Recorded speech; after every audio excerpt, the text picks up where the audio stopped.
J'ai j'ai eu une petite panne de sommeil, invité à un déjeuner très arrosé ce midi, hein. Vous voyez, c'est toujours un privilège de manger du gibier en Europe. Donc invité à manger du gibier en Europe, très arrosé avec du vin rouge, pour moi qui ne bois pas d'alcool en général, eh bien j'ai eu une petite panne de sommeil, du coup j'ai grillé le rendez-vous que nous avions aujourd'hui. Mais qu'à cela ne tienne, j'ai bu de l'alcool dont j'ai pas pu me réveiller, ça c'est pas une excuse qui tient, hein, dans le Cameroun qu'on veut construire. On veut construire un Cameroun de responsabilité, avec les gens qui disent ce qu'ils font et qui font ce qu'ils disent. Voilà, hein, il faut qu'il y ait à la base la pensée, ensuite la parole, enfin l'action. D'accord? Il faut cette sainte trinité-là. On pense, on dit ce qu'on a pensé et on fait ce qu'on dit. C'est très important. C'est ce qui manque à notre pays aujourd'hui et raison pour laquelle on est dans la situation où on est. Alors, donc, il y a Pasteur Moïse, il y a Paul Arsène qui nous suit depuis Port-Louis. Alors, Port-Louis, c'est où? Voilà, c'est à Madagascar. Ouais, je crois, c'est à Madagascar. Il y a Jean-Marie Melmer qui nous suit depuis le Luxembourg. Euh, Merci de vous connecter, Jean-Marie. C'est un plaisir de vous avoir. Il y a qui? Il y a Belon Dienzo depuis Mexico City. Alors, ça m'intéresse beaucoup le cas de Mexico City. Quel temps il fait de ce côté, Belon Dienzo? C'est quel temps qu'il faut à Mexico City? C'est une ville, je crois que c'est la ville la plus peuplée du monde, hein, si mes souvenirs sont exacts. On parle de 19 millions d'habitants. Euh, et on parle aussi de grosse insécurité du côté du Mexique. Vous le confirmez? Est-ce que vous l'affirmez? Merci de nous répondre, parce que un direct comme le nôtre doit permettre de tout savoir, hein, d'avoir une culture générale un peu plus importante que celle qu'on avait quand on se connectait. Alors, confirmez-nous ça, Belon Dienzo. Et tous ceux qui veulent participer en direct, ça veut dire en vidéo, hein, ceux qui sont bien posés chez eux et qui peuvent être appelés par vidéo à intervenir, eh ben n'hésitez pas à vous signaler, comme ça on va se parler. Bonsoir mon frère Oumarou Dalil. C'est un très grand penseur, Oumarou Dalil. Je vois ses publications assez souvent, je les lis, hein, et il m'arrive d'intervenir souvent pour donner mon point de vue de manière très modeste, puisque personne n'est censé avoir la science infuse. Nous apprenons tous les jours, des uns et des autres. Alors, Oumarou Dalil, vous êtes d'où? Et vous connectez d'où exactement en ce moment? Vous êtes Marois, Garoua, Yaoundé, au Tchad, N'Djamena? Dites-nous. Alors, il y a Queen Diamond qui est connecté depuis la Belgique. Merci Queen. Il y a Martial Makek, pardon. Vous êtes d'où, Martial Makek? Vous vous connectez d'où? Alors, Belon, notre ami de Mexico, la capitale du Mexique, nous dit qu'il fait chaud ici, mais d'ici quelques jours, c'est le début des pluies. Ah, d'accord. Parce que Mexico, c'est l'Amérique du Sud, donc c'est un peu le climat tropical, hein. C'est bien ça. Il fait chaud, c'est un climat tropical là-bas. Alors c'est pour ça qu'on peut manger du manioc, des ignames, tout ce qu'on peut trouver du côté de l'Afrique, notamment. L'Afrique noire, on peut le trouver aussi du côté de Mexico. Hein, c'est un pays que j'aime beaucoup, le Mexique, malgré tous les stéréotypes qui l'accompagnent. Alors, Belon nous dit qu'il y a non, il y a 23 millions d'habitants, voilà. 23 millions, je crois que c'est la ville la plus peuplée du monde, Mexico, au Mexique. 23 millions d'habitants. Bonsoir Armel. Vous serez en direct avec nous ce soir. Armel, c'est une de nos très grandes compatriotes. Je suis tombé sous son charme en découvrant ses vidéos, tout ce qu'elle dit sur le Cameroun, et j'ai trouvé que c'était pas du tout normal qu'elle ne soit pas plus connue que ça, qu'il n'y ait pas plus d'intérêt sur ce qu'elle dit, alors que ce qu'elle dit est juste formidable. Et vous savez, autrefois, disait-on, c'est l'excellence qui faisait la notoriété. De nos jours, c'est la notoriété qui fait l'excellence. Ça veut dire quoi? Ça veut dire que si vous n'avez pas 500 000 personnes qui se connectent à vous dès que vous lancez votre direct, certains peuvent considérer que ça n'a pas beaucoup d'intérêt, ce qui est une erreur. Hein. Donc on doit revenir aux valeurs d'antan, parce que c'est avec ces valeurs qu'on a développé le peu que nous avons dans notre pays aujourd'hui, Hein, si le Cameroun s'est construit hein, dans ces années 60 jusqu'aux fin des années 80, ou plutôt avant la fin des années 80, avec des gens qui étaient plus pour la promotion de l'excellence. Alors voilà, donc Belon Dienso nous dit que Mexico est la troisième ville la plus peuplée du monde, juste derrière Tokyo au Japon et New Delhi. Merci beaucoup, merci mon cher Belon Dienso de nous donner cette information-là. Donc Belon est à Mexico, capitale du Mexique, troisième ville la plus peuplée du monde, après Tokyo au Japon et New Delhi. Voilà, New Delhi, je crois que c'est en Inde. Voilà, ça doit être en Inde, ça. Alors, Martial Makiek dit qu'il est connecté depuis le 9-1. C'est l'Essonne, c'est en Île-de-France. Merci beaucoup, Martial. Bienvenue à cette communication, à ce direct, Martial, de Grigny dans l'Essonne. Bonsoir, Angèle Evina, Angèle qui est connectée depuis le Vésinet. Le Vésinet, c'est en Île-de-France aussi. Jean-Marie Melmer, vous avez un aura naturellement très élevé. C'est pas un compliment, c'est une vérité. Que Dieu vous bénisse. Merci beaucoup, cher Jean-Marie. Alors, je vais vous dire la vérité, hein, parce qu'entre nous, on ne doit rien se cacher. Ouais, je t'ai invité à manger du sanglier ce midi, hein, c'est ce qui est un privilège en Europe. Et puis, repas très arrosé, tous les bons crus, c'était dans des familles amies. Et voilà, et puis je suis rentré, je me suis endormi, du coup je suis en retard, je suis vraiment désolé. Je vous demande pardon, toutes mes excuses aux amis, parce que c'est pas mon style d'être en retard. Mais bon, j'ai quand même pu me lever en me disant que le devoir était plus important que tout. Alors tout le monde est là, si on est là, bon, on peut y aller, hein, il n'y a pas de problème. Bonsoir Luna Zara, beaucoup de courage à vous, merci beaucoup Luna. Vous connectez de quel endroit? Dites-moi, je crois que c'est vous qui vous connectez souvent de Moscou. Voilà, donc on a un peu le quorum qui est atteint, on va pouvoir y aller. Alors, on va faire une émission, hein, comme toute personne qui a eu un repas très arrosé, on va y aller de manière naturelle comme d'habitude. Je vous ai dit que j'ai du mal souvent à prendre des notes, parce que le problème avec les notes, c'est qu'après on n'est pas naturel, on n'est pas spontané. On est sur quelque chose de trop préparé. Et moi, j'aime bien être naturel parce que ça me permet d'être vrai et de ne pas verser dans la politique, dans la démagogie qui nous a perdus. Voilà. Il y a Dax qui nous rejoint depuis Düsseldorf, c'est en Allemagne. J'y étais il n'y a pas très longtemps en Allemagne. J'étais à Francfort, moi. Bonsoir, ma sœur Marianne Nguessan. Marianne Nguessan, qui est notre sœur de la Côte d'Ivoire. Elle est baoulée, voilà, baoulée de la Côte d'Ivoire. J'ai été dans son village et je sais qu'en ce moment, elle est endeuillée. Ils ont perdu une grande figure de la politique ivoirienne, avec qui j'ai des liens familiaux aussi. Hein. Je ne sais pas si c'est des grâces divines ou c'est quoi, mais voilà, j'ai des liens familiaux aussi avec Marianne, puisque j'ai un enfant ivoirien et qui est un arrière-petit-fils de Henri Konan-Bédier, le président de la Côte d'Ivoire qui nous a quittés il y a quelques mois en rebours, et donc les obsèques vont être célébrées là. Donc voilà, quand je suis en Côte d'Ivoire, je suis en famille. Je vous disais aujourd'hui, on va essayer d'aller comme ça en freestyle, sans forcément de fil conducteur. On a vu qu'il y a une grosse actualité cette semaine, qui a sonné l'alerte d'ailleurs. Celui qui a sonné l'alerte, c'est le ministre de la Justice du Cameroun. Il s'appelle Laurent Esso. Esso, c'est E2SO. Voilà, donc en publiant un éditorial dans le journal du ministère de la Justice, dans lequel, en quelque sorte, il dit aux magistrats du Cameroun de ne pas tenir compte des coups de pression qui peuvent venir de l'exécutif, parce que le patron de la magistrature suprême, qui est le président Biya, lui-même, pour l'image de la magistrature, ça n'a pas de sens qu'il y ait des interventions qui viennent tout le temps pour essayer de brider cette magistrature et lui faire rendre des faux jugements.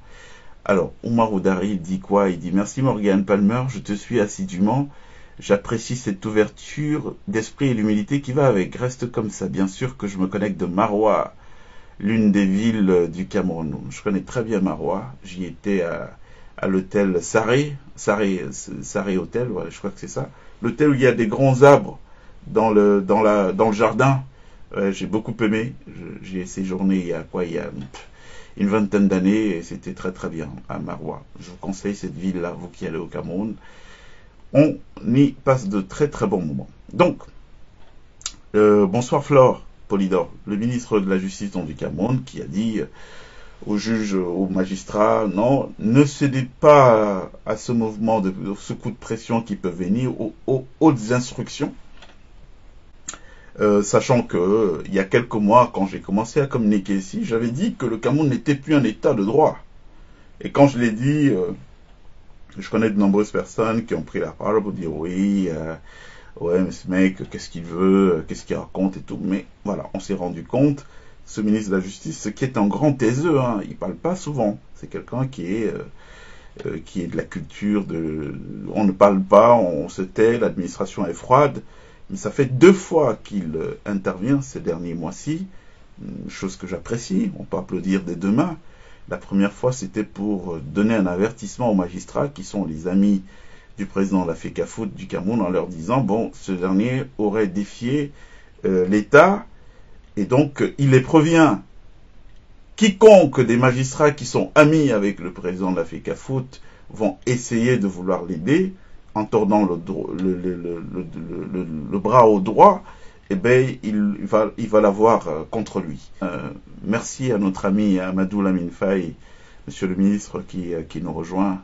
C'est un vieil ami, un aîné, avec lequel nous avons fait le tour de la planète. On allait un peu partout. Il est citoyen d'honneur de la ville de Salvador de Bahia, au Brésil. Le Brésil où il y a la plus grosse communauté de la diaspora africaine de tous les temps. La plus grosse, le pays où il y a le plus de Noirs dans le monde, c'est le Brésil, je crois. Après, oui, c'est le Brésil.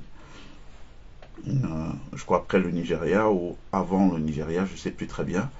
Donc merci, monsieur le ministre, de nous rejoindre, d'être avec nous, mon frère. On est plus dans cette relation fraternelle. Merci d'être avec nous. Il y a Dax qui nous rejoint. J'ai fait mien le slogan, il fera beau au Cameroun, hoha. Voilà, ça me revigore chaque jour davantage. Effectivement, il fera beau au Cameroun, hoha. Alors, quand on a parlé du ministre, pour ne pas perdre le fil, parce que nous sommes en freestyle, on va dire quoi? On va dire que bon, c'est bien de voir que beaucoup de nos compatriotes qui ne parlaient pas, parce que beaucoup de choses que je vous dis, de nombreux Camerounais étaient au courant, en tout cas ceux qui sont parmi les initiés, qui sont au sommet de l'État, sont au courant de ça, mais personne n'osait dire quoi que ce soit. Pour des raisons de convenance, parce qu'ils sont tenus, la plupart sont des frères de loge, et donc au titre de que nous sommes des frères de loge, on ne peut pas se dénoncer entre nous, d'autres tout simplement tenus par la violence des gens à qui nous avons affaire, parce qu'il faut savoir que Ferdinand Ngongor, c'est pas un enfant de cœur, hein, c'est des gens qui exécutent froidement, ou qui font exécuter froidement leurs concitoyens, parce que ces derniers ne sont pas d'accord avec eux, ou parce que ces derniers ont tenu un discours public qui n'est pas en convergence avec leurs intérêts à eux. Donc il y a beaucoup de gens qui sont morts, et donc je comprends à ce titre que certains de nos concitoyens n'aient pas été très portés dans les révélations que beaucoup ont préféré se taire. Hein, vous voyez un tout petit peu. Salut Arthur et Kitike, je crois que vous êtes du côté du Cameroun, mon cher Raymond. Camgré, salut, bienvenue à vous aussi. Le Raymond, lui, je le connais depuis quoi? Depuis bientôt 25 ans. À l'époque, j'étais jeune journaliste. J'avais lancé un programme qui marchait très bien, qui s'appelait Message personnel. Il y avait toute une flopée de jeunes qui se connectaient tous les soirs. C'était la meilleure audience de radio au Cameroun. Les messages personnels avec Morgan Palmer. Bouge pas. C'est juste après ça. Vous l'avez perdu de vue? Vous voulez lui parler? Vous vous souvenez d'elle? Retrouvez-vous ce soir, la suite vous appartient. Les messages personnels sur Magique avec Morgan Palmer. Toutes les villes confondues, tout le monde était connecté. Dès qu'il était 20h et que j'étais sur l'antenne, on avait notre mot de ralliement qui était tranquille. Voilà, donc tout le monde venait pour écouter cette émission. À cette heure-là, on n'écoutait rien d'autre dans les villes du Cameroun où nous émettions. Toutes les radios, dans les maisons, dans les taxis, tout le monde écoutait messages personnels donc, que je présentais. Et Raymond Kamga fait partie des gens qui, à l'époque m'écoutaient. Je vois qu'il a bien camerounisé son nom. Il est passé de Kamga à Kamgré. Je crois que c'est un gars de Baham. Raymond, j'ai été dans votre village, à Baham. J'ai été rencontrer le roi de Baham quand il y a eu des difficultés, pour lui dire que bon voilà, pour moi ce sont les gardiens de la tradition et nous n'avons pas d'autre avenir qu'en affirmant de manière très forte la singularité de nos coutumes, de notre culture africaine, donc on garde notre âme en lieu sûr avant d'attaquer cette mondialisation, c'est très important. Donc voilà, j'étais à Baham et j'avais une pensée pour vous en allant rencontrer le roi des Bahames à l'époque. Donc bienvenue à vous mon cher Raymond. Oui, effectivement Arthur, c'était sur Magic FM. Donc, non, Raymond il est de Badjoun, c'est la ville d'à côté, juste à côté. Donc il y a Baham, il y a Badjoun, j'ai fait les deux villes. J'ai été chez les Fotso à Badjoun et je connais très bien le chef des Badjoun, Tonton Honoré. À l'époque, il travaillait pour Evekam, Agnété, il est parti de là pour devenir le roi des Badjoun. Donc je vous disais, pour revenir au sujet, que on a parlé de ça, des difficultés qu'on avait dans notre pays, d'avoir une justice qui continue à être une justice intéressante. Elle était au service des intérêts mafieux. Bon, aujourd'hui c'est reconnu, de notoriété publique, même par le premier magistrat. Donc le garde des Sceaux, Laurent Aissot, c'est très très bien. Donc ça c'est un début pour commencer, parce que vous savez, pour réussir toute thérapie, il faut dans un premier temps que le diagnostic soit accepté de tous, qu'il soit clair. Après le diagnostic, on lance la thérapie, et puis en espérant une guérison du malade. Donc aujourd'hui, qu'on soit tous d'accord sur le dit de la situation, moi je trouve que c'est très bien, c'est formidable. Donc aucun magistrat ne doit céder au coup de pression. Alors, ça vous renseigne sur quoi? Vous avez entendu parler d'une histoire de sport, de football et tout au Cameroun ces jours-ci, statu quo entre le ministère des Sports qui prend des décisions qui sont contredites par l'instance qui dirige l'organisme qui gère le football au Cameroun. Et les gens ne se retrouvaient pas très bien, donc il y a une espèce de confusion, on ne sait pas ce qui se passe et tout. Mais alors, tout ça part de ces hautes instructions. Mais moi, je voudrais qu'on perce l'abcès aujourd'hui. On perce l'abcès parce que je ne suis pas du tout de ceux qui pensent que le problème du Cameroun, c'est on a un bon président Biya, un saint, jésuitiste, sorti des beaux séminaires, avec un bon cœur. Et puis à côté, il est entouré de gens, mais vraiment méchants, qui lui gâtent son travail et qui permettent qu'il fasse rien. Non, moi, je ne suis pas du tout pour cette théorie-là. On ne peut pas diriger un pays pendant plus de 40 ans sans avoir l'information. L'information, c'est le pouvoir. Et donc, à un moment donné, si on a des collaborateurs qui sont des gens de petite vertu, on doit s'en rendre compte, sévir. Et si on ne peut pas sévir, après s'en être rendu compte, ça veut dire quoi? Ça veut dire quelque part, ils ont notre bénédiction pour agir d'une certaine manière.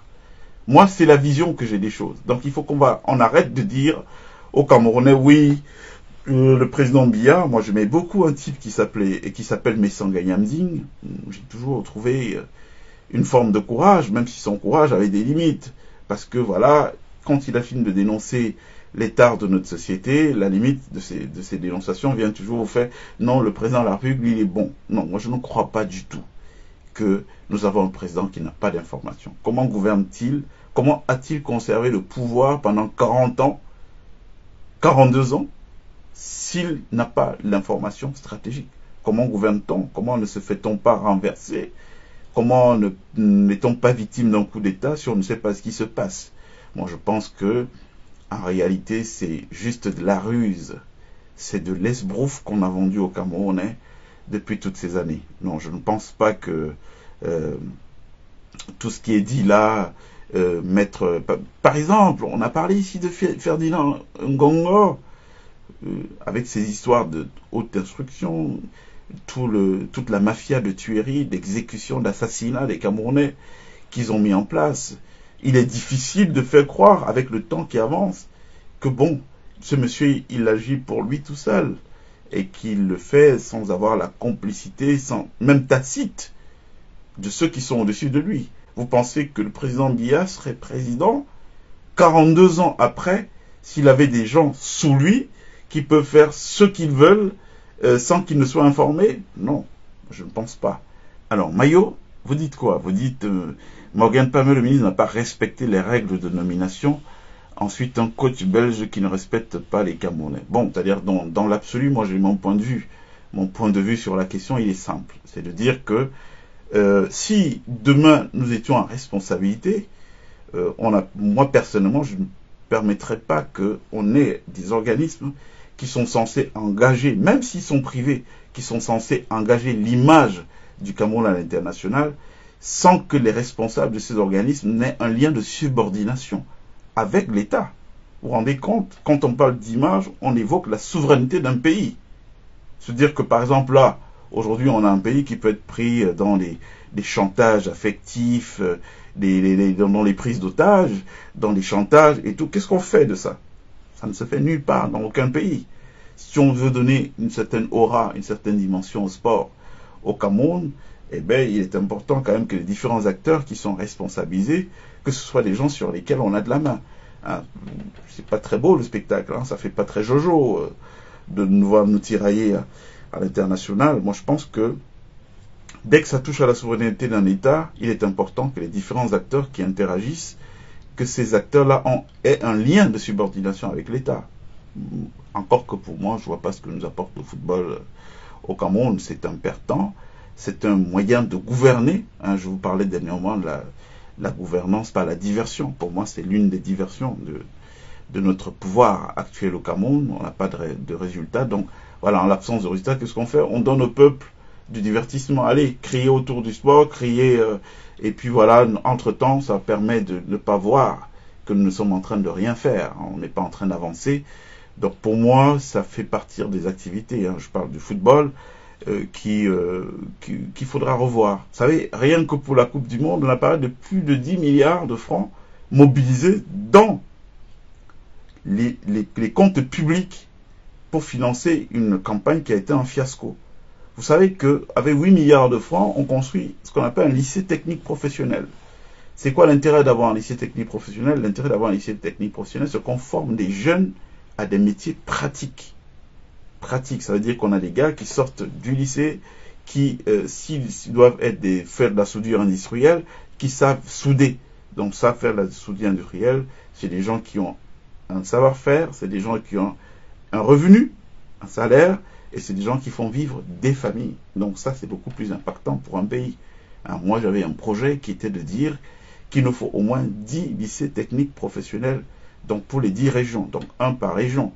Et le modèle de ces lycées serait lequel? Serait de venir à l'international, voir Mercedes, voir Volvo, voir les ArcelorMittal, et leur dire, bon écoutez, chacun de nos lycées là, on va faire un pôle d'excellence dans des domaines bien précis. Est-ce que c'est dans l'acierie? Est-ce que c'est dans le dessin industriel? Mercedes, venez nous sponsoriser un module de formation de dessin industriel.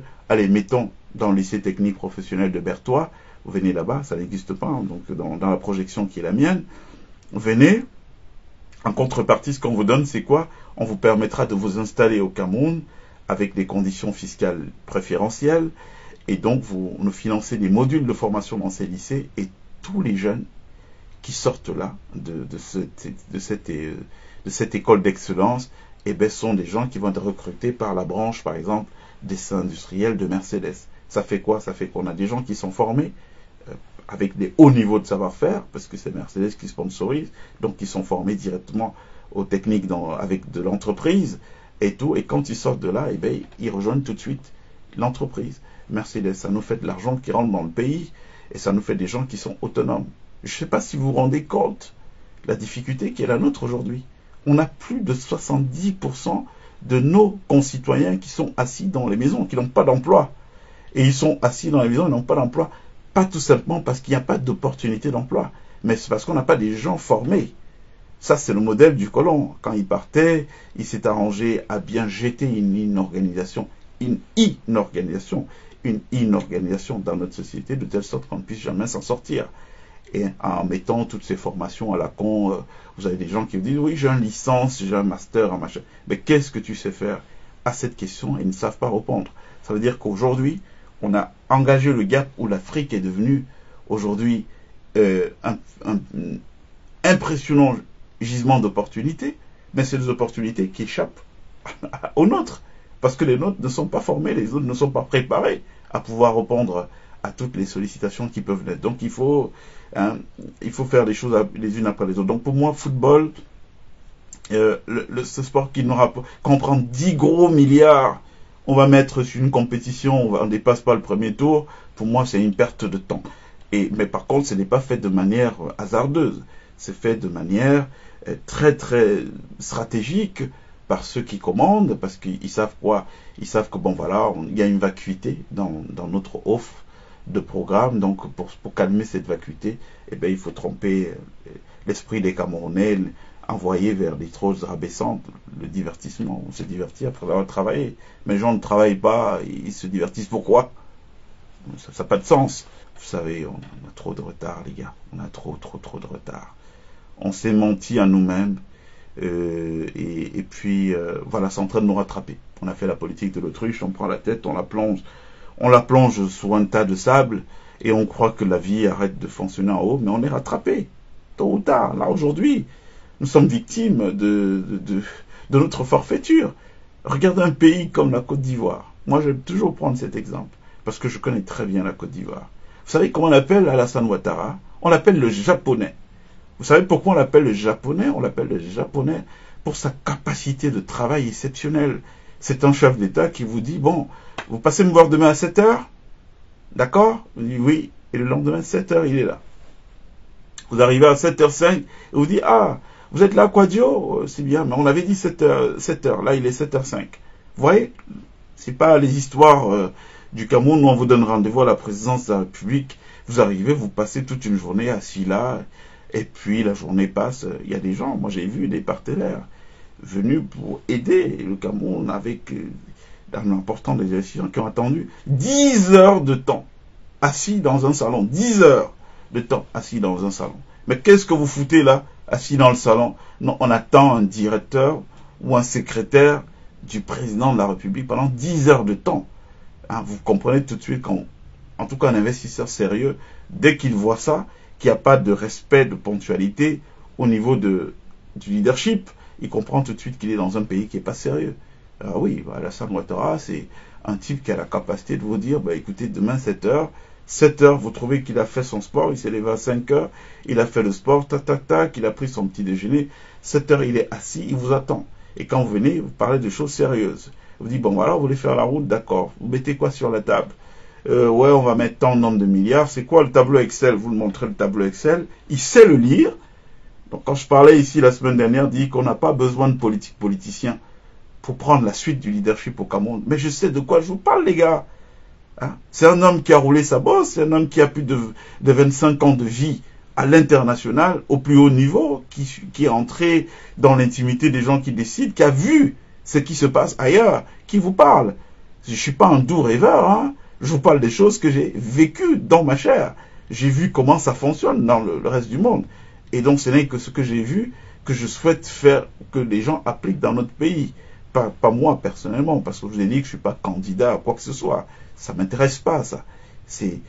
Allez, comment on laisse notre Cameroun aux générations d'après. Donc voyez un type comme celui-là, quand il te reçoit, il dit, allez, il y a combien de milliards sur la table? Allez, il y a ça, bon, il faut combien de temps? Il faut 3 ans pour sortir le barrage, d'accord? Ça va faire quoi? Ça va faire qu'on va immobiliser tout un pan de la vie sociale, voilà, tous les calculs sont faits, et puis c'est inscrit à l'ordre du jour du prochain Conseil des ministres. On l'appelle le ministre des Travaux publics, bon, il y a une route qui doit sortir là, et ils ont demandé tant nombre de temps pour faire tout l'aspect legacy, et tout, et puis à partir de tel moment, le financement va être débloqué, on doit commencer à payer les traites à telle date, on doit avoir tel taux de pourcentage d'avancement de la route. Donc, lors du prochain Conseil des ministres, quand le président arrive, quand M. Ouattara arrive dans ce Conseil des ministres, il demande à son ministre des Travaux publics où est-ce qu'on en est. On devait être à 60% de taux de réalisation de la route. Est-ce que c'est bon, c'est effectif? Si ce n'est pas effectif, le ministre doit pouvoir expliquer pourquoi ce n'est pas effectif.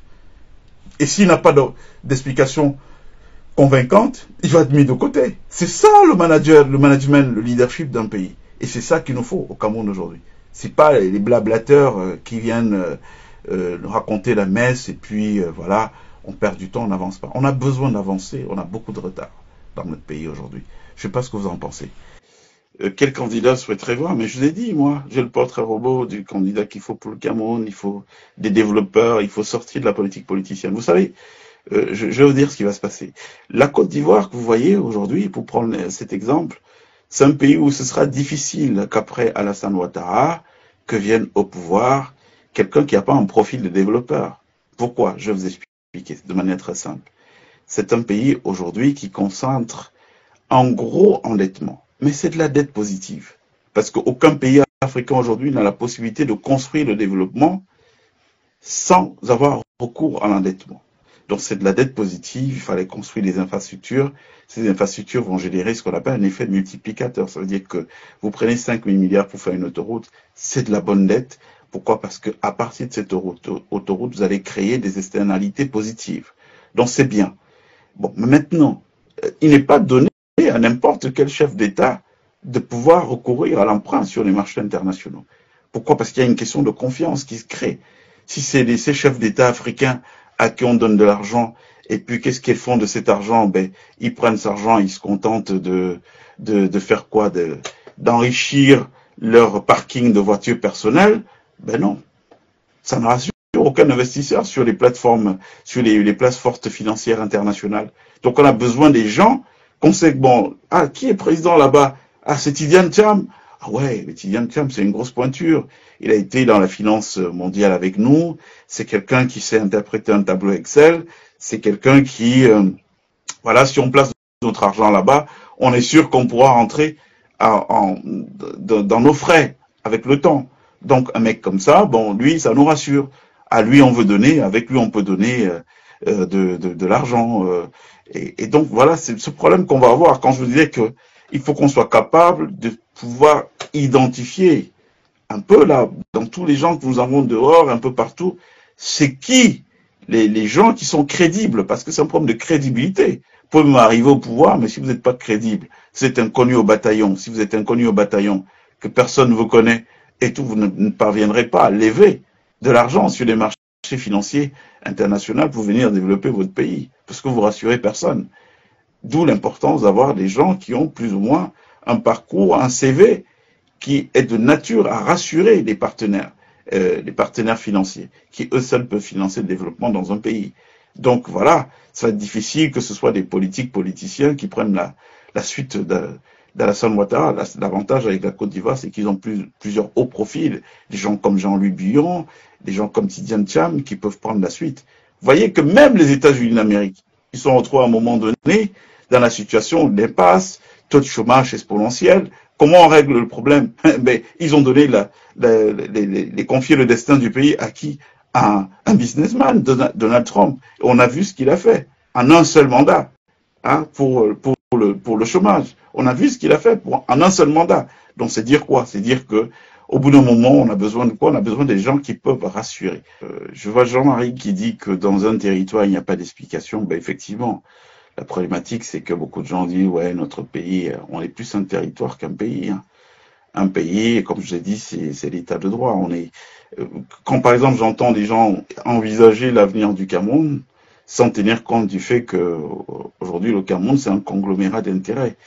Et la plupart du temps, les gens qui détiennent ces intérêts, c'est même pas des Camerounais, c'est des gens que personne ne connaît. Ils sont à l'étranger, ils sont tapis à gauche, à droite. C'est pour ça que pour qu'il y ait un changement quelconque, il va falloir que les Camerounais se manifestent en tant que peuple. Aujourd'hui, le peuple camerounais est anonymisé. Il est anonyme, on ne le connaît pas.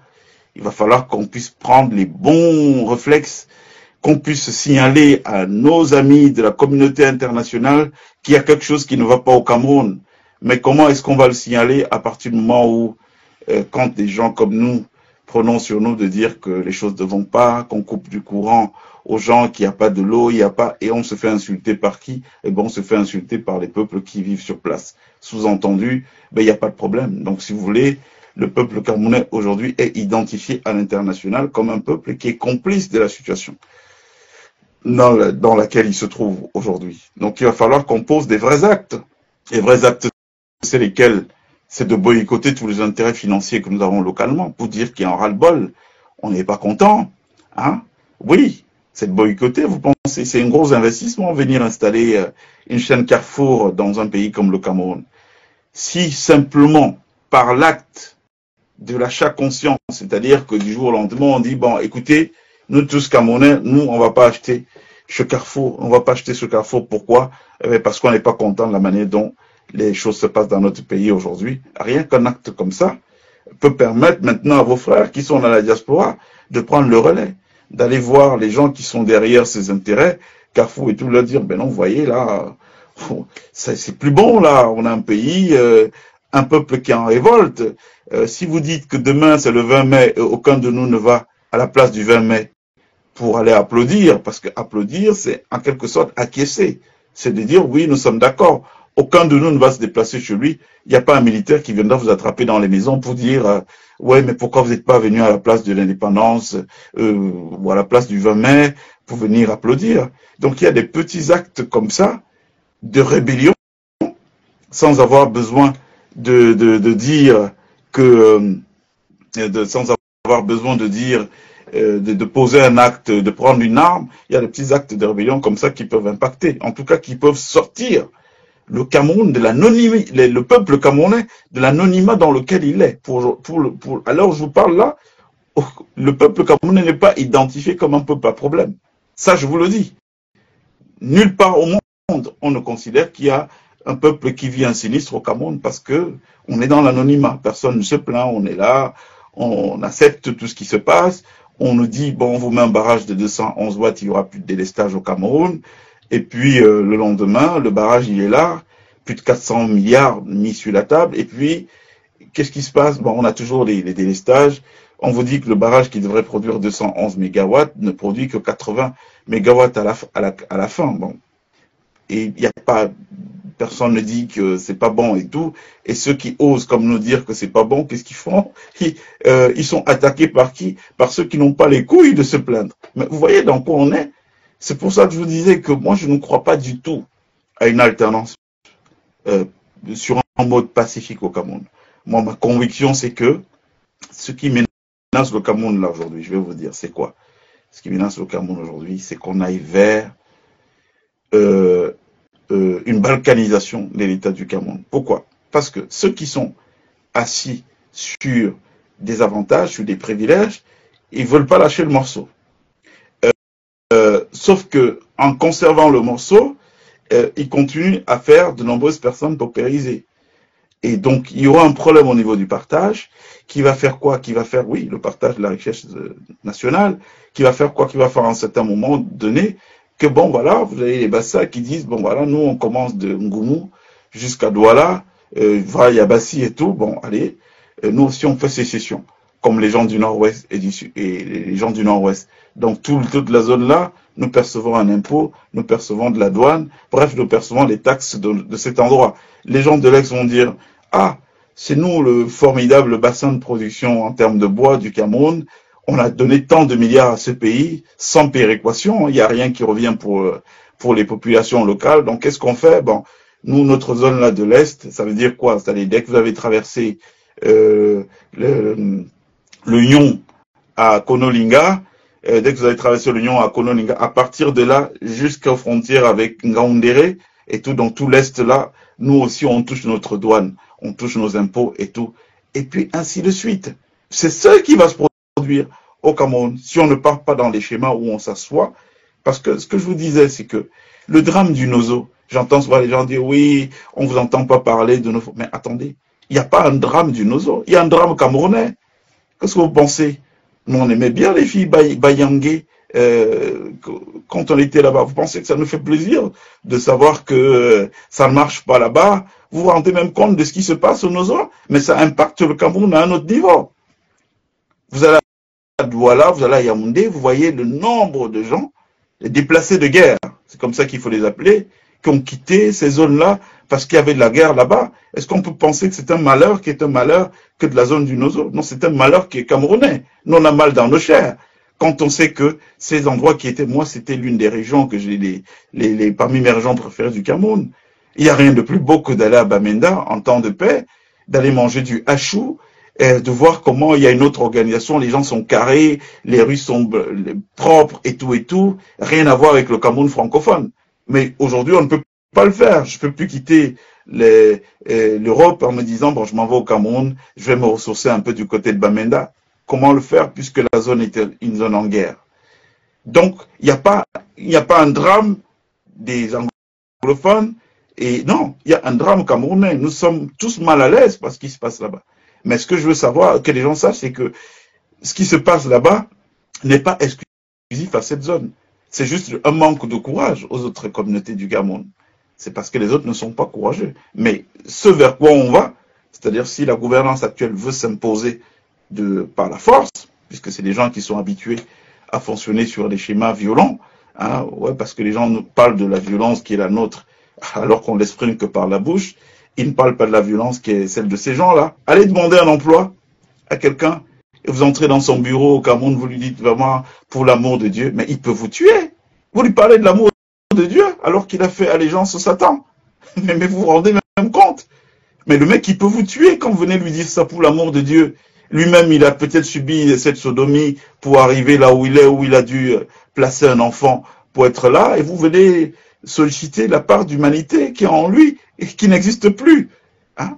Donc, il y a une telle violence dans ce pays aujourd'hui de la part de ceux qui gouvernent et qu'ils ont fini par contaminer l'ensemble du peuple camerounais. Quand je vois la facilité avec laquelle les gens viennent nous attaquer, mais j'ai posé la question à quelqu'un dernièrement, je lui ai dit, mais attends, petit, je lui ai dit comment je lui ai dit, petit frère, voilà, je lui ai dit, petit frère, hein?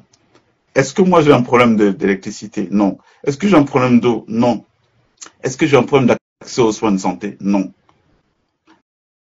Alors ça veut dire quoi? Ça veut dire que c'est déjà, ça demande un courage, ça demande des convictions de venir m'investir dans ce débat-là, de venir m'investir dans cette lutte qui peut ne pas me concerner. Si je dois me limiter à mes propres intérêts à moi, oui. Et quand je dis mes propres intérêts, la quasi-totalité des gens qui dirigent, je les connais. Ce sont des amis qui deviennent des ennemis parce que je dénonce leur façon de procéder et tout. Donc, quel est mon intérêt direct à moi? Je ne suis pas candidat à être président, candidat à une quelconque fonction locale et tout. Donc, j'ai quel intérêt personnel? On se bat parce que nous considérons que nous avons hérité d'un pays où des gens ont payé le prix fort. Moi, mes ancêtres sont morts pour ce pays. Cela me donne la légitimité de pouvoir poursuivre leur combat. Mais dans l'absolu, j'ai pas réellement d'intérêt. J'aurais pu faire quoi? Rester avec mes amis, leur dire, bon allez, de toute façon, ces esclaves, ils sont dans ce qu'on appelle la servitude volontaire. S'ils sont dans la servitude volontaire, on s'en fout. De ça, on les laisse dans ça. Bon, allez, refilez les marchés. Nous, on va faire quoi? On va utiliser le petit Torah qu'on a à l'international pour dire que tout va bien au Cameroun. Hein? On pourrait faire ça. Quand on est attaqué par qui? Par ceux qui devraient être en train de soutenir aujourd'hui. Quand j'entends les gens dire oui, les Morgan, ils viennent lui demander aux gens de se réveiller alors qu'ils sont assis, ils ont leur famille, ne seront pas là. Mais vous vous rendez compte? Vous vous révoltez pour qui? Pour Morgan ou pour vous? Morgan, il n'a pas de problème d'électricité. Il n'a pas de problème d'eau et tout ce que je citais tout à l'heure. Mais c'est pour vous que vous révoltez. C'est-à-dire, il faut pas confondre. On a un tel niveau aujourd'hui de folie dans notre pays que j'ai souvent l'habitude d'assimiler le Cameroun à un vaste exil psychiatrique où, quand vous venez faire de la philosophie, eh bien, vous faites de la philosophie dans un exil de fous. Vous venez dire aux gens, bon voilà le bien qui est là-bas, et les mecs qui sont assis, ils vous regardent, ils disent, mais le grand frère là, est-ce qu'il sait même qu'il est il sait qu'il est au centre Jameau là, qu'est-ce qu'il nous raconte là? Non. Je vous dis, c'est sérieux le problème que nous avons dans notre pays. Alors, Armel, qu'est-ce qui se passe? Pourquoi j'arrive pas à vous avoir? Alors, la fête de l'unité, c'est un sujet de préoccupation pour tout Camerounais, hein. Au-delà même du fait que ce qui se passe dans notre pays, la situation actuelle et tout ce que nous entendons, tout ce que nous vivons, nous touche dans notre chair et profondément dans nos cœurs, parce que ce pays est quand même l'héritage de nos parents, nos cordons ombilicaux dorment sur cette terre et tout ce qui concerne le Cameroun nous préoccupe au plus haut point. Donc, au jour d'aujourd'hui, le regard que nous avons sur le Cameroun, quand on nous parle de l'État unitaire, c'est un regard perplexe. On est perplexe, on est inquiet, on est préoccupé au plus haut point par ce qui se passe dans ce pays. Parce qu'on se demande comment ça s'est fait. Pourquoi on peut se retrouver là? On ne peut pas parler d'unité dans ce pays. Un pays qui est complètement dans l'ensauvagement, dans la désunion. Rien ne va dans ce pays. Comme je voyais là, les compatriotes écrits dans les commentaires, rien ne va dans ce pays. On marche sur la tête. On ne peut pas parler d'unité. Il n'y a pas de paix. Il y a une paix apparente que certains appellent la paix des cimetières. Rien ne va au Cameroun. Et c'est vraiment, ça fait très très mal parce que un pays qui est doté de tant de potentialités, un pays qui devrait être vraiment un modèle à suivre en Afrique et même dans le monde, un pays qui a tout pour s'en sortir. Aujourd'hui, on se retrouve vraiment à la traîne, on devient la risée. Le Cameroun est devenu la risée en Afrique et dans le monde. Et ça, c'est pas normal. C'est pas normal. On ne peut que décrier les injustices, les inégalités, la malgouvernance et tout ce qu'on a vu jusqu'à présent. Donc, je suis désolée hein, parce que quand il s'agit du Cameroun, je parle avec le cœur et je peux passer des heures et des heures. Donc, honnêtement, il n'y a pas lieu de célébrer l'État unitaire au Cameroun. On a la guerre au nord-ouest et au sud-ouest d'une armée régulière qui tue ses propres enfants. C'est pas normal. Ceux qui pensent que dénoncer, conscientiser, décrier ce qui se passe au Cameroun n'a pas lieu d'être. Moi, je dis c'est des ennemis du Cameroun. C'est des gens, en fait, qui n'ont rien compris et qui n'aiment pas ce pays. Parce que quand on aime son pays et qu'on veut voir les choses avancer, alors, on doit être dans une dynamique positive. Oui, pour militer en faveur des valeurs, en faveur de tout ce qui doit être mis en place pour que le pays marche. Donc, ceux qui disent que la dénonciation, ceux qui dénoncent, les lanceurs d'alerte, les activistes et autres, font un travail qui doit être méprisé ou alors qui doivent arrêter de faire du bruit. Moi, je pense que ils sont pas au courant de ce qui se passe au Cameroun. Nous ne devons pas baisser les bras. Nous ne pouvons pas nous taire. Avant, nos parents ont subi, ils ont plié les chines, ils ont encaissé, ils ont tout pris sur eux. Et c'est même ce que fait la majeure partie du peuple camerounais aujourd'hui, parce que c'est un peuple qui a été anesthésié et sidéré par toute cette situation. Nous devons garder espoir, nous devons nous battre pour sortir de cette situation. Chacun doit à son niveau, oui, apporter sa contribution.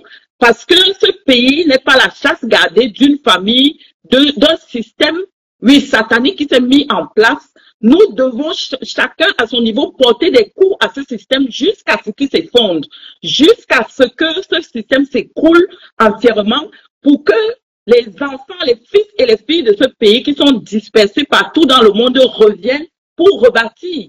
Parce que c'est le cas de le dire. Et j'ai suivi dans l'une de vos sorties, vous aviez dit qu'il fallait un plan Marshall. Oui, il faut un plan Marshall, c'est-à-dire un plan de reconstruction, de refondation complète de ce pays à tous les niveaux. Au niveau politique, au niveau économique, au niveau sécurité, au niveau social, à tous les niveaux. C'est un pays à refaire entièrement. Entièrement. Donc, nous ne devons pas perdre d'espoir, nous ne devons pas baisser les bras. Et surtout, quand on voit ce qui se passe dans d'autres pays africains, francophones, notamment au Sénégal, au Niger, au Burkina, au Mali, nous ne devons pas perdre d'espoir. Nous devons penser au père fondateur, oui, de la nation camerounaise. L'idéal qu'ils avaient d'une nation unie, d'une nation où chaque enfant peut avoir sa place, où le mérite a sa place, où il y a des vraies valeurs morales. Oui, nous ne devons pas baisser les bras. Parce que si nous baissons les bras, nos enfants, nos petits-enfants vont subir encore pire que ce que nous avons subi. Barthélemy a sacrifié 5 générations, au moins 5 générations. Nous devons dire plus jamais ça. Il faut que ça cesse. Il faut que nous soyons prêts à faire les sacrifices nécessaires pour que ça cesse. Vous avez entendu parler Amel. Moi, j'aime bien quand les femmes prennent leur capacité d'indignation. C'est quand même vous qui portez c'est vous qui nous donnez la vie. Et de voir qu'aujourd'hui, regardez un parti comme le RDPC, c'est la majorité au pouvoir au Cameroun. Il prospère, pourquoi? Il prospère, il doit sa vigueur aux femmes. C'est les femmes camerounaises qui sont mobilisées là pour qui battent le pavé toutes les fois qu'on parle de l'affaire du RDPC. Quand vous allez dans les villages les plus reculés, vous voyez les dimanches, toutes les femmes sont en mode on va à la réunion du parti et tout. Mais le résultat c'est quoi? Le résultat c'est que quand il y a un gouvernement qui doit émerger, vous avez à peine 8-10 femmes sur un gouvernement de 66 membres. Hein, vous voyez un peu, c'est du mépris. Et surtout qu'aujourd'hui, on est dans un ratio démographique qui est en faveur des femmes dans notre pays. Et ces femmes-là sont complètement laissées pour compte. Alors, il y a Raymond Kamga qui dit que penses-tu du travail que fait le général Valsero sur la toile? J'avais commencé à répondre. Moi, je connais très bien le général Valsero. Il y a plus de 23-24 ans. J'étais, je crois, l'une des premières personnes qui lui a donné la chance de pouvoir s'exprimer sur une antenne. À l'époque, il rentrait de Marseille, il arrivait au Cameroun, et il m'avait été présenté par un de mes jeunes collaborateurs, John Holmes, que je salue, d'ici, qui me l'a ramené parce qu'ils avaient un groupe de rap à l'époque. J'avais senti son énergie. Je voyais un petit jeune, mais bien. Et puis je lui dis, bon, allez, qu'est-ce que tu veux? Non, je voulais co-présenter avec lui. Je lui ai dit, bon, allez, je vais vous mettre sur l'antenne. Vous allez commencer à parler tous les deux. Donc, c'est pour vous dire quoi? C'est pour vous dire que, bon, contrairement à beaucoup de Camerounais qui le connaissent aujourd'hui, parce qu'ensuite il a fait une carrière musicale importante, moi je l'ai connu quand il était jeune et je fais partie des premiers qui ont cru en lui. Donc voilà comment je l'ai mis sur l'antenne. On était sur Magic FM à l'époque. Voilà, donc je le connais de cette période-là. Alors si je l'ai fait, c'est parce que je sentais en lui, chez lui, une énergie. Et cette énergie, par la suite, s'est traduite en se déclinant sur plusieurs formes, notamment sur le plan artistique. Mais voilà, c'est quelqu'un que j'ai toujours connu avec le verbe haut, portant dans cette envie de voir les choses avancer. Je ne sais pas s'il a trahi une plume d'intégrité, je le suis un peu moins ces dernières années. Hein. Moi, le souvenir que je garde de lui remonte à il y a une vingtaine d'années. De temps en temps, je tombe sur des vidéos de lui et je trouve que c'est pas mal d'être dans la conscientisation et d'avoir surtout une audience comme celle qu'il a. Mais c'est une très très bonne chose. Voilà, c'est ce que je pourrais dire sur lui, mon cher Raymond Kamga. Alors il y a Bayo qui me dit, Morgan, il y a des lycéens techniques même à Koussiri. Non, je parle de lycée technique professionnel, parce que lycéens techniques ça suffit pas. Il faut que ce soit des lycées techniques professionnels. Bon, j'ai essayé de faire un petit calcul. On était à quoi? On était quasiment à 8 milliards. Hein. Il faut 8 milliards pour un lycée technique professionnel. Quand on introduit la notion de professionnel, ça veut dire que les gens qui sortent de ces lycées doivent être prêts et sont formés à pouvoir intégrer tout de suite le marché de l'emploi. Comprenez? Donc c'est pas des gens, c'est pas des gens qui peuvent être oisifs. Sachant qu'aujourd'hui l'enjeu c'est lequel? L'enjeu c'est que le Cameroun ait aussi une ressource humaine qui puisse assurer sa compétitivité au Cameroun. S'il n'y a pas des opportunités de travail, vous regardez toute la sous-région CEMAC, Gabon, Congo, République centrafricaine, Guinée équatoriale, et tous c'est les pays qui sont aussi des gisements d'opportunités. Donc si on n'a pas d'opportunités chez nous, c'est des gens que nous formons chez nous, on peut les envoyer aller servir dans ces marchés-là, et ça va être des rapporteurs de devises pour le pays. Donc vous voyez un tout petit peu. Donc je parle de lycée technique professionnel. C'est-à-dire qu'on sort avec une connaissance déjà validée d'un savoir-faire, un certain savoir-faire, qui nous rend tout de suite éligibles en emploi partout. Il y a Émile Achille Sangué qui dit le football c'est pas de la diversion, c'est faux. Beaucoup n'ont pas le rayonnement international de Samuel et donc diplomatique de sa personne. On ne peut pas se servir du football pour faire rayonner. Qu'est-ce qu'il dit? Pour faire rayonner le pays et par la suite penser que c'est un sujet lambda. Moi, je vois pas en quoi ça fait rayonner le Cameroun. Et s'il vous plaît, mon cher Achille Sangué, je vous ai dit, ici, on parle des idées. On parle pas des personnes. Parce que ça n'a pas d'intérêt. Vous voyez, la vie des nations est plus longue que la vie des hommes. Les hommes viennent, ils passent, ils s'en vont et tout. On laisse quoi aux générations d'après? Donc, je voudrais pas les débats soient cristallisés sur des personnes parce que en les cristallisant sur les personnes, on n'avance pas. Moi, je parle dans l'absolu. D'accord? Donc, moi, je vais vous démontrer que ça ne nous fait rien gagner. Alors, la plus grosse épopée que le Cameroun a eue sur le plan footballistique, c'était où? C'était en 1990. Je sais pas quel âge vous aviez à l'époque, mais moi, j'ai vécu cette compétition. C'était la Coupe du Monde en Italie. On est arrivé jusqu'en quart de finale. C'était un formidable tremplin si le football pouvait développer un pays pour qu'on puisse après ça avoir des investisseurs qui viennent de partout. Mais ça donnait quoi de manière concrète au Cameroun? Quand on a fini de dire, ok, Cameroun, comment est-ce que derrière on a pu rentabiliser, cette aura? C'est resté dans le registre du divertissement. Voilà, il y avait un Cameroun, et même folklorique à la limite. Il y avait un pays, Cameroun, qui a fait une belle prestation. Après, qu'est-ce que ça donne? Ça donne de manière concrète. Est-ce qu'on est devenu un puissant visier d'industrie? Est-ce qu'on est devenu un pôle d'excellence sur le plan économique? Non. Regardez bien vous-même. Entre 90 et 2024, où nous sommes aujourd'hui, il y a 34 ans, on a eu les Oman Biyik, les Kanabik, les Roger Milla, on a eu tous ces gens formidables là, qui nous ont effectivement donné de la joie, mais dans le cadre du divertissement. Mais en quoi est-ce que cela a transformé la vie de notre pays? Est-ce qu'on a eu plus d'industrie après 1990 et notre épopée à la Coupe du Monde italienne qu'aujourd'hui? Non, non. Donc pour moi, le football, comme les autres sports du Cameroun, avant le football, on avait déjà eu une formidable épopée. C'était celle des Lions du volleyball qui s'était distinguée de manière assez particulière. Je sais plus si c'était au Japon ou au Brésil et tout, en ayant une prestation assez intéressante et tout. Moi, je pense que le foot doit être un levier, mais au service d'une vision générale. Ça veut dire qu'à la limite, quand on finance le foot, on finance le foot parce qu'on sait que les résultats qu'on va avoir là-bas peuvent susciter tel type d'interaction, et puis ces interactions vont rencontrer quelque chose qui est organisé. Vous comprenez un tout petit peu? Mais si c'est juste le foot pour le foot, bon d'accord, il y a combien de gens qui réussissent? Vous avez parlé de Samuel, il y a combien de Samuel dans un pays comme le Cameroun? Il y en a un seul, on est 30 millions.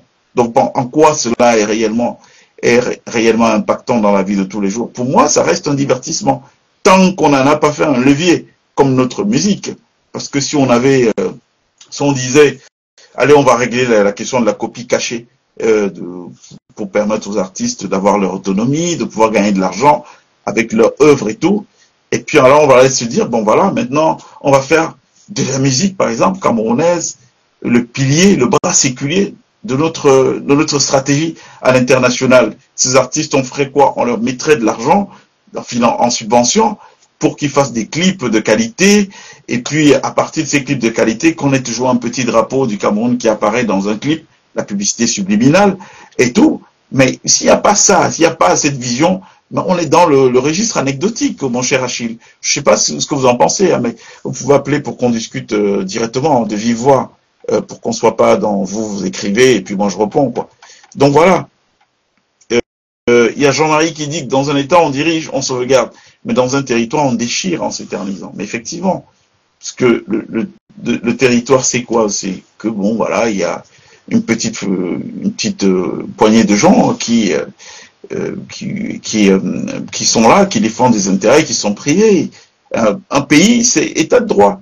Moi, je vous le dis, c'est très important. Tant qu'on ne sera pas dans un truc où, voilà, vous pouvez vous lever, quelqu'un abuse de vous et vous allez vous plaindre. Cette personne est condamnée, peu importe qui il s'appelle, de quelle famille il vient. Tant qu'on n'est pas dans ça, non.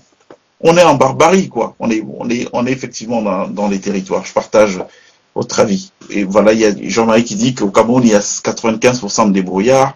100% de travailleurs, un tel pays ne peut se développer. C'est vrai. On ne peut pas se développer en l'état actuel. C'est aussi simple que ça. Quand il dit 5%, je le trouve très généreux. Je vous ai dit ici quels sont les ratios. On est 30 millions d'habitants. Sur 30 millions d'habitants, il y a à peine 1 100 000 qui ont un salaire garanti tous les mois.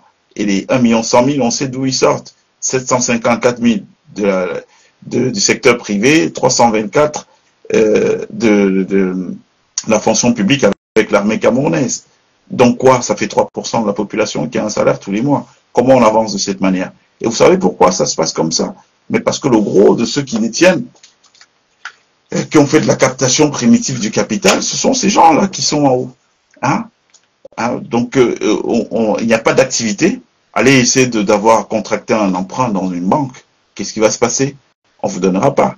Au contraire, les banques sont quoi aujourd'hui? Les banques sont les bras séculiers de nos services d'intelligence. Ils ne sont pas au service du Cameroun, mais au service d'intérêts privés. Donc, vous venez avec un beau projet, bien écrit là, Angèle.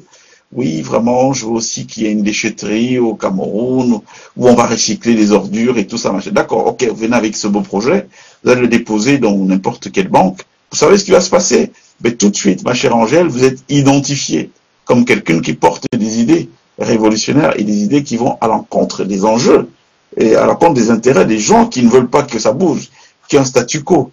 Donc on va dire, ah d'accord, il y a Angèle Evina. D'où prend-elle l'argent? Ah non, on a vu qu'il y a eu un virement sur ses comptes et tout, et donc elle a beaucoup d'argent. Bon, on va l'appauvrir, Angèle Evina, pour qu'elle reparte à Paris tranquillement, la queue entre les jambes, et qu'elle aille décourager toute volonté là-bas de mecs de la diaspora qui veulent venir. Donc ils vont mettre en place un scénario où on va commencer à vous balader entre les administrations. Non, vous allez voir le directeur de, je sais pas moi, des affaires générales, il va vous dire non, mais vraiment, il faut mouiller la barbe ici. Et vous vous retrouvez à dépenser tout ce qui était prévu pour le capital permettant de lancer l'activité en bakshish que vous donnez à gauche à droite. Vous ne savez pas que vous êtes tombé dans un schéma. Donc c'est une organisation qui est bien pensée. Vous pensez que c'est de hasard et tout, jusqu'au jour où il ne vous reste plus grand-chose pour pouvoir lancer l'activité. Donc vous êtes en échec. Pour la débrouillardise, c'est qu'on a un pays où il y a une thésaurisation. La thésaurisation, c'est quoi? C'est des gens qui prennent de l'argent détourné ou je sais pas moi, et qui gardent cet argent dans les maisons. C'est stocké. Moi, je connaissais un type, un Camerounais là, qui avait tellement gardé de l'argent chez lui que cet argent était attaqué par les charançons. Donc, ce qui se passait, c'est quoi? C'est qu'il devait sortir l'argent, il devait trouver un moment où il vient dans son village, il sort l'argent et on sèche l'argent à même le goudron de son village pour que le soleil tape dessus. Et vous vous rendez compte? Mais c'est un crime. C'est du satanisme, la thésaurisation. Parce que quand on thésaurise, qu'est-ce qu'on fait? On crée du mal à l'économie. On ne permet pas qu'il y ait un développement quelconque. Parce que l'argent n'est pas fait pour être gardé, à ne servir à rien. L'argent est fait pour fluidifier l'économie. Il faut que ça tourne, quoi. On prend, on place là, on replace de l'autre côté. Et ça pose d'ailleurs un problème sur les histoires. Pour moi, il n'y a pas de milliardaires au Cameroun. C'est qui les milliardaires du Cameroun? Citez-moi un seul. Vous savez, un milliardaire ne continue pas à faire la poursuite au milliard. Non, c'est pas un vrai milliardaire. Les milliardaires, c'est les Bill Gates, c'est les Warren Buffett, je peux vous en citer toute une flopée. Et pourquoi eux, c'est les milliardaires? Parce que milliard, c'est quoi? On ne peut pas avoir les mêmes quêtes en début de vie qu'en fin de vie. Se dire quoi? Moi, j'étais jeune, je lui dis, bon voilà, je vais faire du journalisme, je vais être un journaliste qui va marquer son temps. Ok, j'ai fait du journalisme, j'ai pu marquer mon temps. Après, j'ai dit non, maintenant, ma deuxième quête, c'est que je vais être un dirigeant de médias qui va impacter, qui va faire émerger de nouvelles carrières. J'ai fait émerger de nouvelles carrières. Et puis, bon, maintenant, peut-être, je vais me mettre au service des États, du développement des États et tout. Donc, mais si vous voyez les gens, donc, ils commencent, mais on vous dit 1970, il était déjà dans la course au milliard. En 2024, il est tout dans la course au milliard. Il y a un problème. Regardez Bill Gates, regardez les autres. Au bout d'un moment, ils ont dit quoi? Nous renonçons à 70% de notre richesse. On va la mettre au service des causes, des idéaux et tout. Et puis, nous gardons peut-être 10% pour nous, on va donner 5% à nos enfants. C'est ça, les milliardaires. Les milliardaires, être milliardaire, c'est avoir un niveau de revenu qui permet pour vous, puisque ça a été votre quête, une vie, de pouvoir banaliser, de se dire, bon, ok, on a atteint on a fait notre achievement, et comme on a fait cet achievement maintenant, on doit passer à un autre niveau, à l'étape où on met ce qu'on a pu gagner au service de causes nobles. Ben, on a qui fait ça au Cameroun? Regardez la situation de notre pays aujourd'hui, on est tous d'accord que ça ne va pas très bien. Mais lequel de tous ces gens dont on vous cite les noms au Cameroun, avez-vous entendu se mobiliser pour dire non, voilà, j'ai de l'argent, je vais mettre cet argent au service des générations d'après? Vous savez, pour moi, c'est pas un aboutissement avoir de l'argent. Je vais vous donner un exemple très très simple tout à l'heure. J'ai un très bon copain à moi, qui était dans l'action politique au Cameroun, et il était ami avec un bonhomme dont le père était milliardaire dans les années 80. Et le père, à l'approche de sa mort, il voyait que son fils était complètement à la dérive. Et qu'est-ce qu'il a dit? Il a dit à mon ami, il lui a dit, bon voilà, je n'ai plus pour longtemps, mais voilà, je te remets ce chèque de 100 millions de l'époque. S'il m'arrive quoi que ce soit, dès que tu apprends que je suis mort, il faut que tu remettes ce chèque rapidement à ton ami et qu'il le touche avant que la nouvelle de ma mort s'ébruite. Parce que comme je suis un polygame et tout, ça risque d'être compliqué pour lui de s'en sortir. Et quelques temps après, le monsieur est mort. Donc mon ami, il se retrouve donc à chercher son ami partout. Il arrive dans un hôtel, il le trouve couché avec les deux femmes, une dans la main gauche, une dans la main droite, et tout sous comme une abeille. Et il le réveille, il lui dit, réveille-toi, papa est mort. Ah ouais, papa, qu'est-ce qu'il y a? On lui dit, ce chèque-ci, il faut que tu ailles à la banque, le toucher très très rapidement, parce que c'est les instructions que papa m'a données. Et alors ce bonhomme, il est allé, il a touché le chèque. Le père, c'était les musulmans, le père a été enterré très rapidement, selon la tradition musulmane. Vous savez ce qui s'est passé? À peine il a touché le chèque, il a pris un avion, il est venu dans les républiques de l'Est européen, et il a commencé quoi? La vie. Au bout d'un mois, il a dû rentrer au Cameroun, il n'avait plus un seul sou. Donc il a dilapidé en un mois ce que son père avait mis toute une vie à travailler. D'accord? Donc, alors en quoi son père va marquer l'histoire? J'ai thésaurisé l'argent, thésauré, j'ai laissé, puis les gens viennent peut-être le dépenser comme ça et tout. En quoi est-il marqué l'histoire? En rien. Vous pensez que si à l'époque il s'était dit, ben tiens, mon pays est en train peut-être de se mourir, bon, c'était pas le cas du Cameroun à l'époque, c'était un pays qui donnait de l'espoir. Mais si c'est dans le cas d'aujourd'hui, tous ces gens qu'on nous dit que c'est des milliardaires au Cameroun, il s'agit de dire, bon non, ben, mon pays est en train de se mourir, allez, peut-être, je peux pas me mettre en avant, mais je vais peut-être financer la libération de mon pays en mettant une part de ce que j'ai gagné à la disposition pour la libération de mon pays. Ça ferait quoi? Ça ferait que dans 5, 6, 7 générations, quand on raconterait l'histoire du Cameroun, on dirait que bon, à telle période, ça a été vraiment compliqué. Pour qu'on s'en sorte, il y a un mouvement qui s'était mis en place. Le mouvement a été financé par un tel ou un tel. Et donc, on a un nom qui traverse les générations. Vous comprenez un tout petit peu? Donc, pour moi, on n'a pas de milliardaires. Les gens qui sont toujours dans l'accumulation, ok, j'ai déjà 100 milliards, mais je continue, je veux accumuler. Vous accumulez ça, vous savez à quoi? Rappelez-vous toujours qu'on vient tous nus.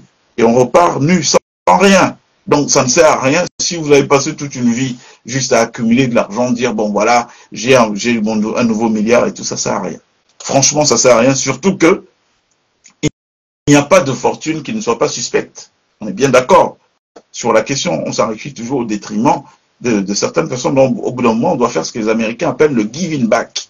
Giving back, ça veut dire que, ok, on a emmagasiné, on le doit quelque part à des gens, à des énergies qui sont mobilisées pour faire de nous les gens qu'on est, quoi. Donc voilà, c'est un peu pour dire ça. Pour moi, je vois aucun milliardaire au Cameroun, je vois juste des petites pauvrasses qui se battent pour avoir toujours encore plus un chiffre après l'autre. Sinon, le mouvement de libération du Cameroun serait financé par qui? Serait financé par ces Camerounais. Ça coûte quoi? Ça coûte que dalle. Vous savez, une campagne présidentielle dans un pays comme le Cameroun, en tout cas la conquête du pouvoir dans un pays comme le Cameroun, je vous le dis, je vous parle d'autorité parce que c'est des choses que nous avons vues ailleurs.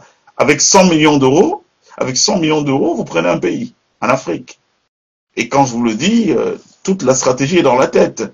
Ah, parce que vous pouvez avec ça louer les jets pour pouvoir faire, si vous êtes dans le cadre d'une campagne présidentielle, faire le tour du pays, donc mobiliser les gens, dire bon allez, aujourd'hui je passe une journée à Maroua, demain je serai à Mora, après-demain je serai à Yokadouma et tout. Vous avez la possibilité de le faire et de créer suffisamment d'enthousiasme autour de votre candidature que même le pouvoir qui est en place ait du mal. Et quand vous créez cet enthousiasme autour de votre candidature, ben, qu'est-ce que ça donne? Ça donne que vous avez déjà vos 25 000 scrutateurs, donc ils peuvent défendre vos votes dans les bureaux électoraux, qui peuvent filmer, envoyer en temps réel sur des WhatsApp et tout les résultats. Donc quand il y a même une tentative de tripatouillage, de vol d'élection, tout de suite c'est remonté. Vous avez la possibilité de pouvoir agir largement avant l'élection. Hein? Regardez un pays comme le Cameroun, c'est le pays le plus facile à prendre. Il y a tellement de demandes sociales. Vous avez des gens, on vous dit qu'il y avait un pont là, le pont est cassé depuis des années, il n'y a plus d'État là-bas, personne n'est jamais allé pour regarder que mais le pont, même là, on vous fait ça comment? Vous avez de l'argent, vous êtes un milliardaire, mais vous mettez cet argent au service des causes. Vous allez reconstruire les ponts. Vous pensez qu'il y a quelqu'un qui aura plus de reconnaissance vis-à-vis de vous qu'un peuple qui était là, qui n'arrivait pas à aller d'une rive à l'autre parce que le pont est cassé, vous êtes venu, vous avez reconstruit le pont qui coûte quoi? Que dalle, peut-être 2, 3, 5 millions de francs, c'est quoi? Ok, je vous remercie beaucoup mes chers amis pour ce moment que nous avons passé ensemble. Je pense que c'était instructif. Merci pour les contributions des uns et des autres. Pour cet agora, on essaie de remettre ça, hein, si c'était pas à l'optimum les aspects techniques, on essaie de remettre ça en semaine ou voilà, le week-end prochain, en fonction du temps. D'accord? Merci beaucoup. En attendant, nous avons notre mantra. C'est quoi le mantra? C'est qu'il fera beau au Cameroun bientôt. Hora. Merci beaucoup. À vous. À bientôt.